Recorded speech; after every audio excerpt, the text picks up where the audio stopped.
ओम शांति। 7 नवंबर 2022। बाबा के महावाक्य। मीठे बच्चे, मनुष्य जो बाप को भूल दुबन दलदल में फंसे हुए हैं, उन्हें निकालने की मेहनत करो। विचार सागर मंथन कर सबको बाप का सत्य परिचय दो। प्रश्न: गीता को किस धर्म का शास्त्र कहेंगे? इसमें रहस्य युक्त समझने की बात कौन सी है? उत्तर: गीता शास्त्र है ब्राह्मण देवी देवता धर्म का शास्त्र। ब्राह्मण देवी देवताए नमः कहा जाता है। इसे सिर्फ देवता धर्म का शास्त्र नहीं कहेंगे, क्योंकि देवताओं में तो यह ज्ञान है ही नहीं। ब्राह्मण यह गीता का ज्ञान सुनकर देवता बनते हैं, इसलिए ब्राह्मण देवी देवता दोनों का ही यह शास्त्र है। यह कोई हिंदू धर्म का शास्त्र नहीं कहा जाता। यह बहुत समझने की बातें हैं। गीता ज्ञान स्वयं निराकार शिव बाबा तुम्हें सुना रहे हैं, श्री कृष्ण नहीं। गीत: ना वह हमसे जुदा होंगे। ओम शांति। बाबा बच्चों को बैठ समझाते हैं अच्छी तरह से। कौन सा बाप? पारलौकिक बाप। लौकिक बाप को इतने बच्चे नहीं होते। पारलौकिक बाप के इतने बच्चे आत्माएं हैं जो याद करते रहते हैं, हे पतित पावन सर्व के सद्गति दाता, ओ परम पिता परमात्मा, तो पिता कहकर पुकारते हैं। परम पिता परमात्मा निराकार भगवानुवाच। निराकार परमात्मा तो एक होता है ना, दो नहीं होते। बच्चों की बुद्धि में बैठा है कि ऊंचे ते ऊंचा भगवान है। वह कहाँ रहते हैं? जहाँ आत्माएं रहती हैं। ईश्वर प्रभु भगवान कहने से सुख का वर्षा लेने की बात नहीं आती। बाप कहने से वर्षा याद आता है, परंतु मनुष्य बाप को नहीं जानते। भारतवासी ड्रामा अनुसार रावण मत पर अपनी दुर्गति करते हैं। तो पहले पहले यह समझाना है कि ब्रह्मा विष्णु शंकर सूक्ष्म शरीरधारी हैं। मनुष्य स्थूल देहधारी हैं, परंतु स्थूल व सूक्ष्म देहधारी को बाप नहीं कहेंगे। बाप परम पिता परमात्मा निराकार को कहा जाता है। भूल क्या हुई जो दुर्गति हुई? बाप द्वारा सच्ची गीता सुनने से सद्गति होती है। तो कोई को भी पहले पहले बाप का परिचय देना है, यह है मूल बात।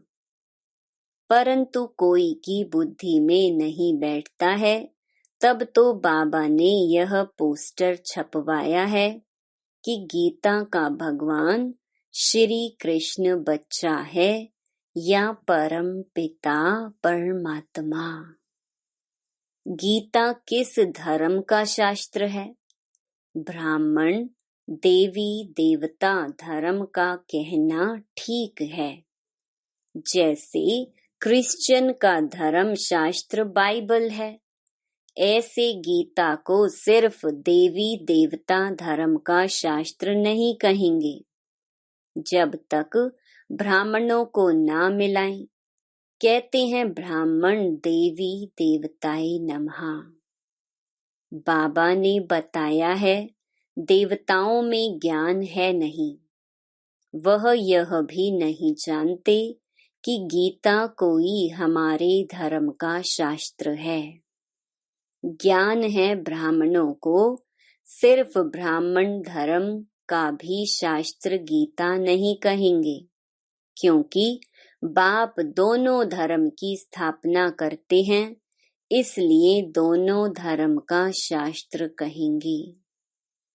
वहां तो कह देते कि हिंदू धर्म का शास्त्र है, आर्य का भी कह देते।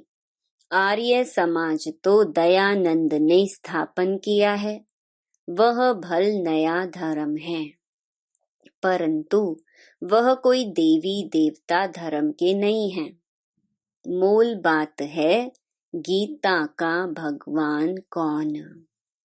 गीता में श्री कृष्ण का नाम डाल गीता को खंडित कर दिया है, क्योंकि मेरे से बुद्धि योग टूट गया। गीता में देखो बातें कितनी बताई हैं और गीता पाठशाला का मान कितना है। तो अभी देवता और ब्राह्मण धर्म प्रलोप है। पुजारी लोग कहते हैं ब्राह्मण देवी देवताय नमः। उन्हों को यह मालूम नहीं है कि ब्राह्मण देवता कैसे बने। यह बतावे कौन। बाप कहते हैं कि मैं ब्रह्मा मुख वंशावली बनाए देवता बनाता हूँ। तो गीता हो गई ब्राह्मण देवी देवता धर्म का शास्त्र।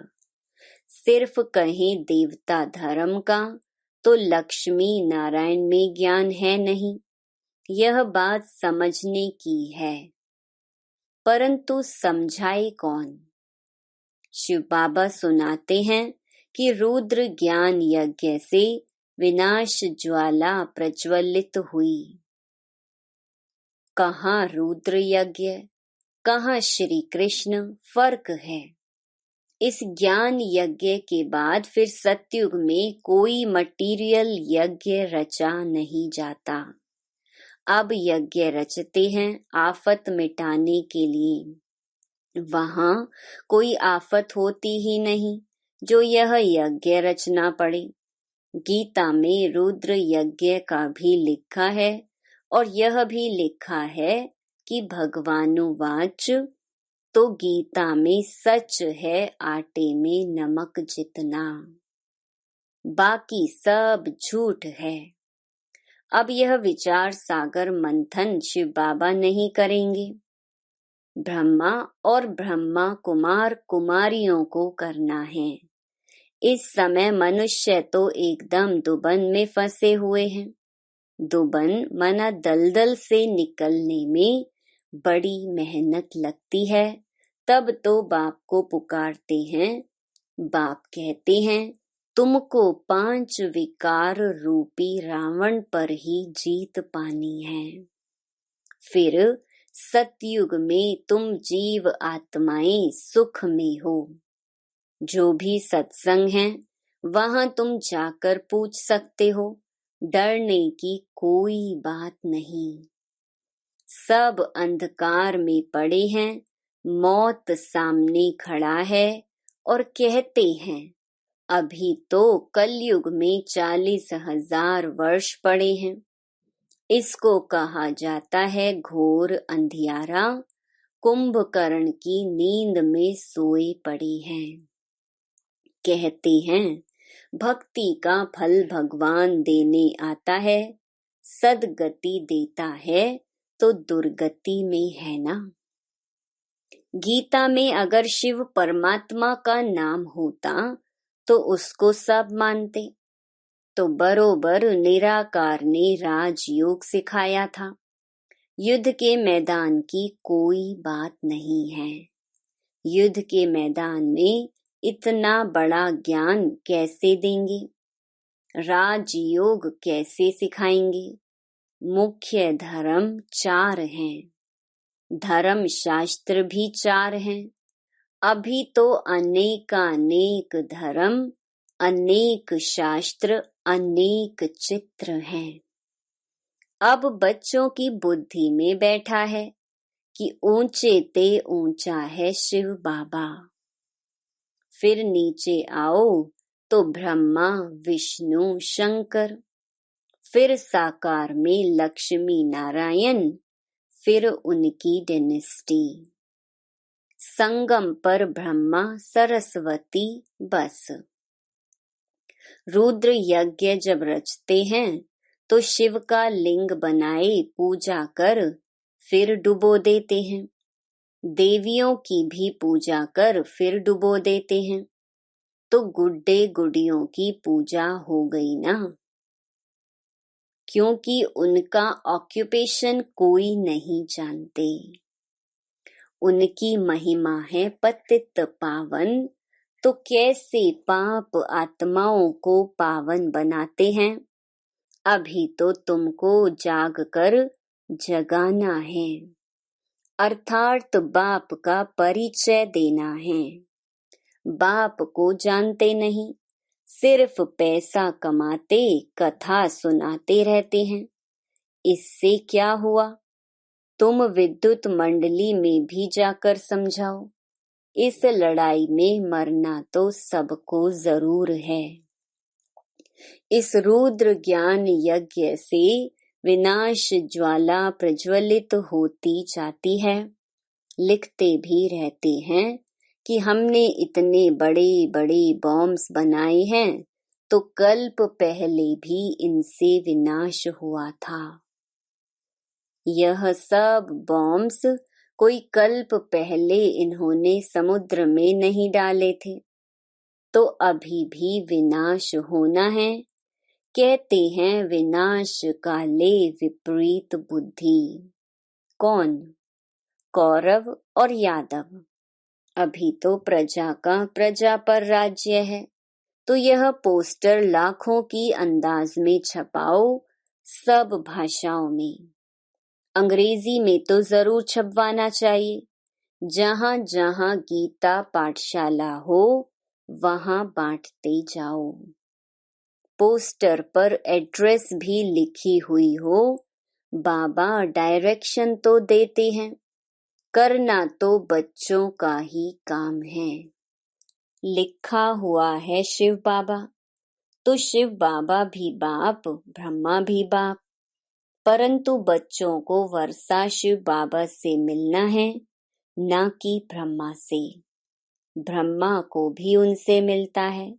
बाबा ने बहुत समझाया है कि गीता मैगजीन में भी पहले पहले बाप का यथार्थ परिचय लिखो। तो जो ब्राह्मण बनने वाले होंगे उनको झट तीर लगेगा, नहीं तो लिया और फेंक दिया। जैसे कोई बंदर को किताब दो तो एकदम फेंक देगा, समझेगा कुछ नहीं। तब बाप कहते हैं कि यह ज्ञान मेरे भक्तों को और गीता पाठियों को देना। उसमें भी जिसके भाग्य में होगा वह समझेंगे। बाप कहते हैं यह तो है ही नरक। यहाँ जो भी बच्चे आदि पैदा होते हैं, एक दो को दुख देते रहते हैं, एक दो को काटते रहते हैं। बाकी जो गरुड़ पुराण में विषय वैतरणी नदी दिखाई है वह तो है नहीं। यह दुनिया तो नरक है। तो बच्चे जानते हैं आज नरकवासी फिर संगमवासी बनते हैं, कल फिर स्वर्गवासी बनेंगे। इसलिए पुरुषार्थ कर रहे हैं। अच्छा, मीठे मीठे सिकी लधे बच्चों प्रति मात पिता बाप दादा का याद प्यार और गुड मॉर्निंग। रूहानी बाप की रूहानी बच्चों को नमस्ते। रात्रि क्लास 23 मार्च 1968। ऊंच ते ऊंच है एक भगवान, माना फादर। किसका फादर? सभी जो आत्माएं हैं उन सभी का। जो भी मनुष्य मात्र हैं उनमें जो आत्माएं हैं उनका है फादर। अभी सभी आत्माएं जो कि पार्ट बजाने आती हैं वह पुनर्जन्म जरूर लेती हैं। कोई बहुत थोड़े लेते हैं, कोई 84 जन्म लेते हैं, कोई 80 और कोई 60। देहधारी जो भी मनुष्य हैं, भल यह लक्ष्मी नारायण विश्व पर राज्य करने वाले हैं। उस समय न्यू वर्ल्ड में और कोई डिनेस्टी नहीं थी। जो भी देहधारी मनुष्य हैं, कोई भी सद्गति नहीं दे सकते। पहले पहले है स्वीट साइलेंस होम, सभी आत्माओं का घर। बाप भी वहां रहते हैं। उसको इनकॉर्पोरियल वर्ल्ड कहा जाता है। बाप ऊंच ते ऊंच, फिर रहने का स्थान भी ऊंच ते ऊंच है। बाप कहते हैं, मैं ऊंच ते ऊंच हूँ, मुझे भी आना पड़ता है। सभी मुझे पुकारते हैं। जो भी मनुष्य मात्र हैं, पुनर्जन्म जरूर लेना ही है। सिर्फ एक बाप ही नहीं लेते हैं, पुनर्जन्म तो सभी को लेना ही है। कोई भी धर्म स्थापक हो, बुद्ध अवतार कहते हो ना, बाप को भी अवतार कहते हैं, उनको भी आना पड़ता है। अभी सभी आत्माएं यहाँ मौजूद हैं, वापस कोई भी जा नहीं सकते। पुनर्जन्म लेते हैं तब तो वृद्धि होती है ना। पुनर्जन्म लेते लेते इस समय सभी तमो प्रधान हैं। बाप ही आकर नॉलेज देते हैं। बाप ही नॉलेजफुल है। आदि मध्य अंत की नॉलेज उनमें है। उनको ही नॉलेजफुल ब्लिसफुल कहा जाता है। Peaceful ever pure. बाकी मनुष्य मात्र प्योर इम्प्योर बनते हैं। यह लक्ष्मी नारायण डेटी डिनेस्टी के फर्स्ट हैं। इनको ही पूरे 84 जन्म लेने पड़ते हैं।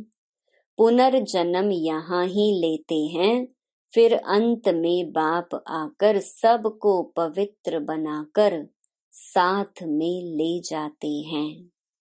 बाप को ही लिबरेटर कहा जाता है। इस समय सभी धर्म स्थापक यहाँ हाजिर हैं। बाकी थोड़े हैं जो आते रहते हैं, वृद्धि होती रहती है। सर्व का सद्गति दाता एक ही बाप है। शांति धाम व सुख धाम का मालिक बनाते हैं। तुम ही पूरे 84 जन्म लेते हो। तुम जो पहले आए थे वही फिर पहले आएंगे। क्राइस्ट फिर अपने समय पर आएंगे। क्राइस्ट में यह ताकत नहीं जो किसको वापस ले जाए।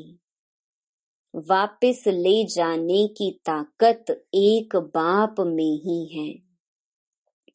इस समय है रावण राज्य, आसुरी राज्य। 84 जन्मों में विकार पूरे प्रवेश कर लेते हैं। बाप कहते हैं, तुम डेटी दुनिया के मालिक थे, फिर रावण राज्य में तुम विकारी बन पड़े हो। पुनर्जन्म सभी को जरूर लेना पड़ता है। धर्म स्थापन कर वापस चला जाए, यह हो नहीं सकता।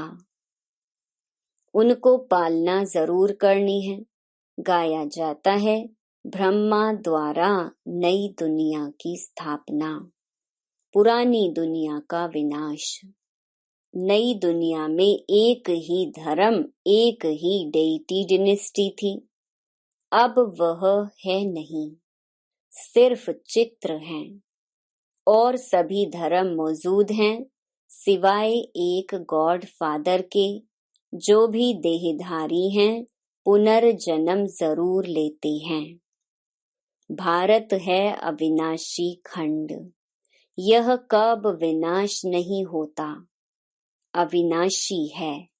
जब इनका राज्य था तो और कोई खंड ही नहीं था, सिर्फ इनका ही राज्य था, सूर्यवंशी चंद्रवंशी बस, और कोई नहीं। नई दुनिया को स्वर्ग डेटी वर्ल्ड कहा जाता है, इन कॉर्पोरियल वर्ल्ड को स्वर्ग नहीं कहा जाता। वह है स्वीट साइलेंस होम, निर्वाण धाम। आत्मा को ज्ञान सिवाय परमपिता परमात्मा के और कोई दे नहीं सकता। आत्मा बहुत छोटी बिंदी है, सभी आत्माओं का फादर है सुप्रीम सोल। उनको सुप्रीम फादर कहा जाता है। वह कब पुनर्जन्म में आ नहीं सकते हैं।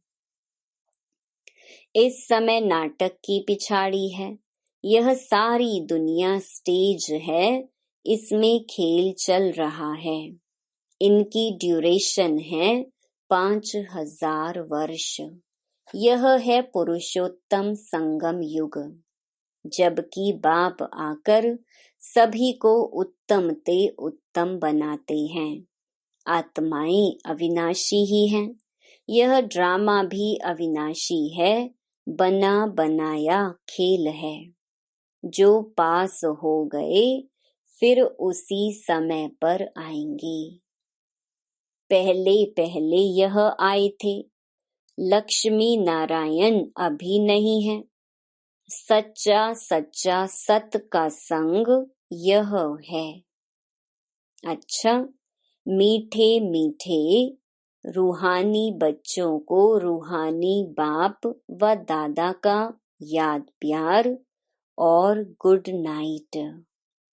ओम शांति। धारणा के लिए मुख्य सार।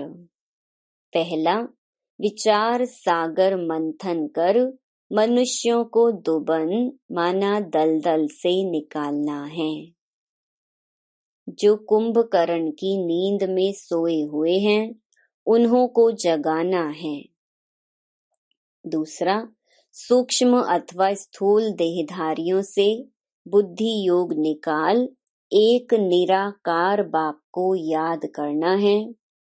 सबका बुद्धि योग एक बाप से जुटाना है। वरदान, सच्चे वैष्णव बन पवित्रता की श्रेष्ठ स्थिति का अनुभव करने वाले संपूर्ण पवित्र भव।